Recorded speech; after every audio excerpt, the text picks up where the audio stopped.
म्हणून मरावं तर ह्या वारीत मरावं म्हणून मी वारी करतो. 1962 पासून वारी करतो. मी कुठं माऊली व वारीत माझी करते की मी पहिला पालखीचा खंडकरी होतो.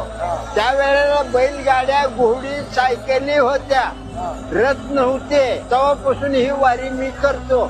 आणि ही वारी म्हणलं तर स्वर्गात सुद्धा वारी नाही अशी.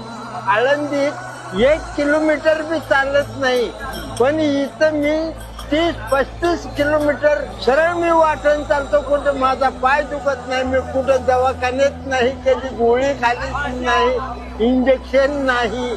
वारी म्हणजे काय की माझं ह्या रोडला मरण यावा ही मागणी देवाला मला कशाची अपेक्षा नाही. इथं जर मेलं तर माऊलीचा रथ चालल्याला बरोबर म्हणताल तिथं उभा राहतो. तिथं बुका टाकून आरती केली आणि गजर केला की रथ हालतो. म्हणून मरावं तर ह्या वारीत मरावं म्हणून मी वारी करतो.